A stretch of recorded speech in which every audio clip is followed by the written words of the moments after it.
The envelope was cream with gold trim, thick embossed, far fancier than anything I'd ever sent in my life. It smelled like expensive printer ink and expectation. Inside, the invitation read, "Anya and Jordan request the honor of your presence at their wedding celebration, hosted at the Dorn Beach House." My beach house, the one my late husband built with calloused hands and stubborn pride. I flipped the card over, looking for my name, my role. It was listed under special guests with a handwritten note from Anya in looping script. "We'll seat you near the kitchen for convenience. Hope that's okay. It's just better for photos and symmetry." Symmetry. That's what I was now. A visual imbalance to be tucked away so her Instagram grid would look clean. When I asked her gently about it, she didn't flinch. "It's just aesthetic, Mom. You know, clean lines, curated colors. We're not doing the whole mom at the front table thing. That's so old school." Jordan, standing beside her with his hands in his pockets, let out a short laugh. "Don't worry, Cal, it's still your house. You'll be around." Later that week, I stepped outside to get some air and saw the backyard, the space my husband and I had turned into his memorial garden, now draped in twinkle lights and cocktail tables. The rosemary bush I planted after his funeral was gone. A bartender stood where his favorite bench used to be, polishing glasses. They hadn't asked. I stood there with my hands in my cardigan pockets, watching strangers hammer stakes into soil that still held pieces of my grief. Inside, Anya was laughing on the phone, talking about signature drinks and monogrammed napkins. She didn't see me. I walked back inside, poured myself a cup of coffee, and sat at the table where we used to eat Sunday pancakes. My seat was still warm from the sun. I didn't say anything that day, but I made a note. This wasn't my wedding. It wasn't even my home anymore. It was a set piece, and I was just another prop they didn't know how to frame. Anya called it a soft palette. Creams, taupes, dusty rose, no reds, no emeralds, and absolutely no black. She sent me a dress code 2 weeks before the wedding. "Please don't wear anything too bold, Mom. We're going for elegant and muted." I stared at her message for a while. Then I closed it and opened the old cedar chest in my bedroom, the one with the prom dress I stayed up 3 nights sewing by hand. She'd wanted something unique back then. I didn't sleep for a week. She looked radiant that night. The photos are still in the hallway. She never thanked me. Not really. I skipped 3 vacations to help with her college tuition. I co-signed her first condo because her credit was still building. Now I wasn't allowed to wear red because it might clash with a floral arch. The night before the wedding, the house was full. Voices echoed through the halls, clinking glasses, fake laughter. I kept mostly to the upstairs guest room. My room had been converted into a hair and makeup suite for the bridal party. Around midnight, I went downstairs to warm up some coffee. That's when I heard it. Laughter spilled from the kitchen, followed by a voice, light, sharp, careless. "Let's just make it through the photos. Then her mother can disappear." Another voice answered, "God, yes." That woman gives me goosebumps, all that watching. They didn't know I was standing in the hallway. Maybe they wouldn't have cared. I took my coffee and stepped out onto the back porch. The bartender from earlier gave me a tight smile. He looked barely 20. I nodded back. The wind had shifted. The sea air was cooler. I took a long sip. The coffee had gone bitter. In the window reflection, I saw them still laughing, adjusting their beige dresses. Beige like an eraser. I had no intention of disappearing, but I did start paying attention. They arrived in sleek cars, heels clicking on the tile I scrubbed 2 nights ago. One woman handed me her clutch and sunglasses without even looking at my face. "Thank you. Could you bring these to the bridal suite?" I opened my mouth, but before I could respond, she was already walking away, laughing into her phone. The next guest mistook me for the catering staff and asked where the restroom was. I didn't bother correcting them. Not even when one of Jordan's uncles leaned in and said, "Nice of the owners to let the help use the porch." Anna didn't say a word. She passed by in her ivory gown, arm looped through her father-in-law's, cheeks flushed with pride. She looked right at me, paused, and then smiled at the photographers. During the vows, I sat in my convenient seat by the kitchen entrance. The breeze carried the scent of roses and ocean salt and something else I couldn't name. After the ceremony, I approached her carefully, the small velvet box hidden in my hand. "This belonged to your great-grandmother," I said. "She wore it at her wedding, and I thought..." Anna glanced down at the necklace. Pearls, soft and simple. She smiled that practiced social smile. It's beautiful, really, but we're trying to keep everything minimal. She handed the box to her maid of honor, who slipped it into a tote bag like it was a grocery receipt. I stood there for a moment, then nodded and stepped back. Later that night, I found the box in the laundry room under a pile of floral robes. Unopened, I took it upstairs. In my old room, now filled with curling irons and champagne flutes, I placed the necklace back in my drawer.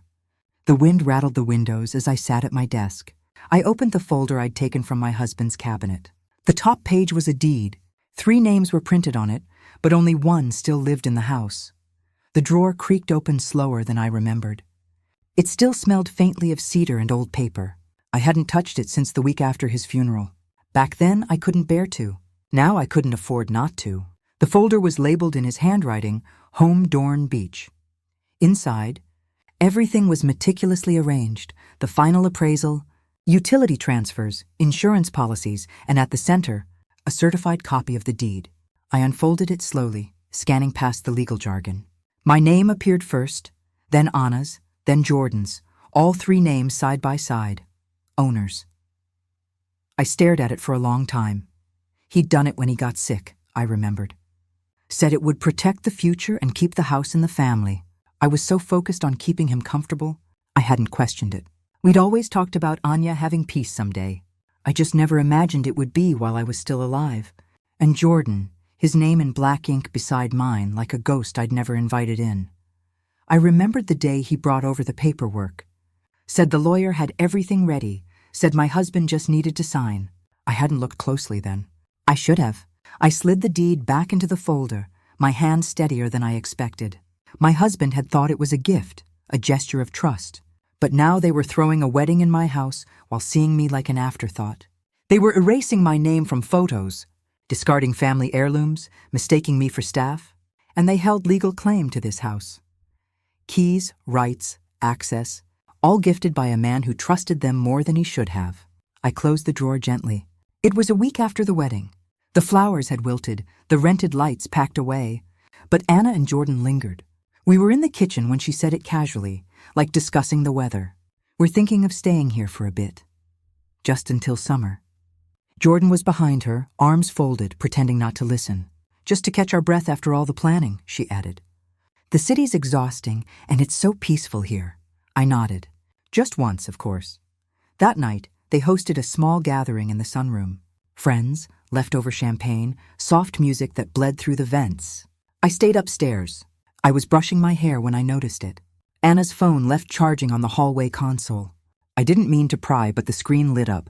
A message preview glowed. She won't even know when we start the reno. Just smile till the title transfers through. I paused. Then another message popped up. Can't believe you pulled it off. My hands moved before my thoughts did. I unlocked it. No passcode. And scrolled up. It was a group chat. Bridesmaid names. A few numbers I didn't recognize. All of them giddy. They weren't just staying. They were settling in. Quietly, strategically, planning renovations, transfers, a takeover masked as gratitude. I took a screenshot, then another. Then I set the phone back exactly where she'd left it. I didn't say a word. I didn't confront her over breakfast or ask pointed questions. Instead, I walked to the filing cabinet, pulled out the deed copy my husband left me, and dialed the lawyer's number listed at the bottom. This is Kala Dorn, I said when the assistant picked up. I need to schedule a consultation. It's about property rights and shared ownership. The voice on the other end was polite and quick. I was on the calendar for Thursday. I ended the call and looked at my reflection in the window. My hair, now fully silver, curled over my shoulder. They thought I wouldn't notice, wouldn't understand, wouldn't act. They were wrong. The next morning, I started going through the drawers in the downstairs office, one envelope at a time. Mr. Ellis didn't say much at first. He read every page, line by line, the silence heavy in his office. Then he looked up. You're the primary on the deed, Mrs. Dorn. That means you hold majority control. I exhaled slowly. Can I remove them? He nodded. With due process, yes, especially if you have cause and supporting documentation. I opened my purse and pulled out the printout of the bridesmaid's message. I didn't say a word. I just placed it in front of him. He read it once, then again. This will help. There was a drawer in our home office I hadn't opened in years. Second from the bottom, stuck slightly from humidity. My husband used to call it the rainy day drawer. Inside was a brown envelope. No label, just my name written in his blocky handwriting. Inside, a passbook to a separate account I'd never seen before. A trust in both senses of the word. A note was tucked behind it. Use this only when you need to protect what's yours. Love, H. I transferred a portion to the retainer. Mr. Ellis walked me through every step, filing a quitclaim, reclaiming sole title, notifying the other parties only after the change was legally binding. Each signature felt like an exhale. Each initial, a quiet declaration, I see what you're doing and I'm still here. By the time I left the office, the paperwork was filed. Pending approval, the house would return to single ownership, mine. Mr. Ellis had offered to call them once it was final. I told him not to. Let them smile a little longer. Let them think I was still in the dark. I'd wait. That night, I cleaned the guest rooms, replaced the towels, opened the windows.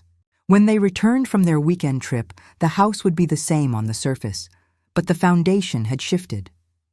The locks would follow next. They arrived just past noon. Jordan pulled up first, his usual loud music rattling the street.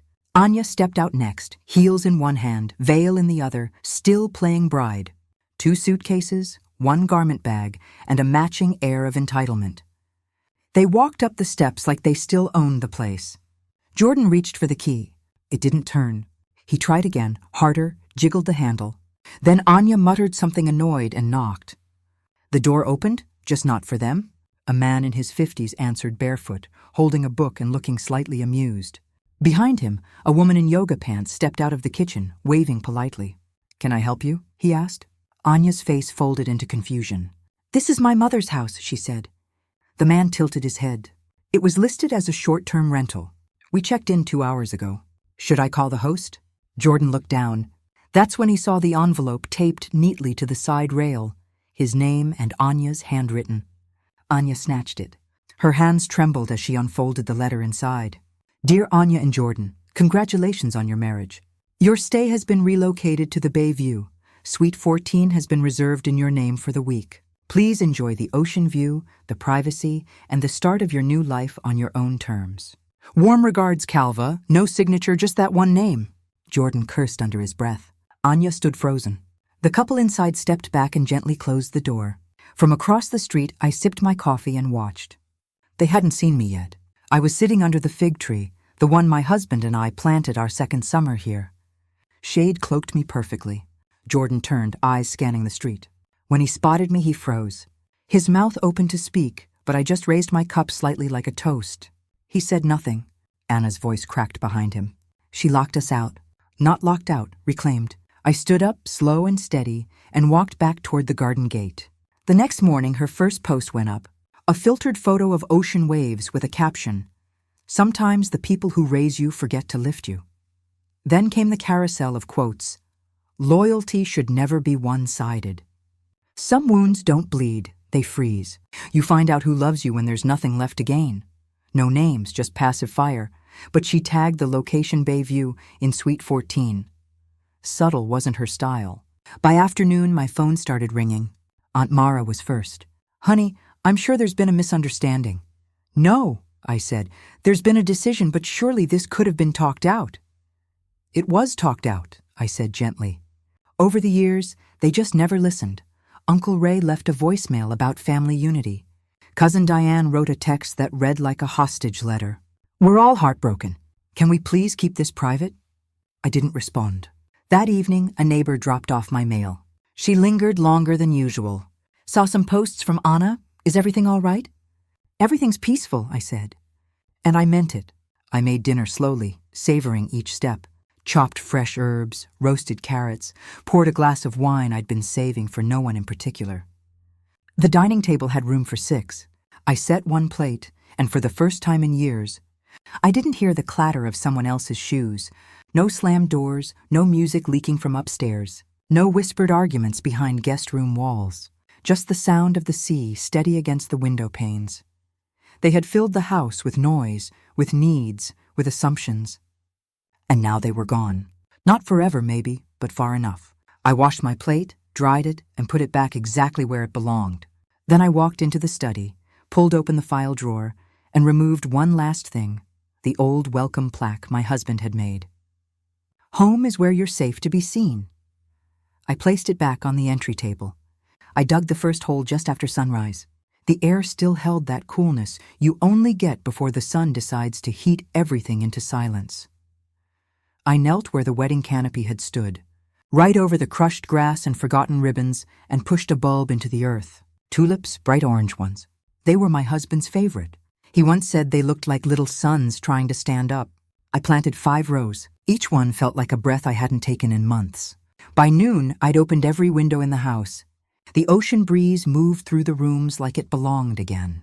I stripped the guest bed, boxed up the extra linens, cleared the back room, and rolled up the carpet. It would be my studio now. I carried in the easel from the attic, dusty but strong. I hadn't painted in years, but the urge came back like muscle memory. I pinned a blank canvas and let it sit unjudged. Later that week, neighbors dropped by more than usual. Mrs. Connolly from 2 doors down brought over a loaf of something spiced. She stood on the porch a minute longer than she needed to. "You've brought the house back to life," she said. "It feels lighter." I didn't correct her. Inside, the silence wasn't hollow anymore. It felt full, like something sacred had room again. I rearranged the living room, swapped out cushions I never liked, and donated the neutral-toned throws Anna had insisted on. The house didn't look like a catalog anymore. It looked like me. I started painting again. Small things at first, bowls of fruit, ocean mist through the windows, the chair my husband used to sit in with the newspaper still folded on the armrest. I didn't raise my voice once.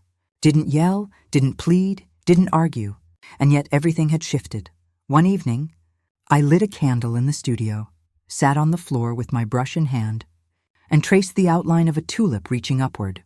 The doorbell rang once. I stood slowly and went to answer it.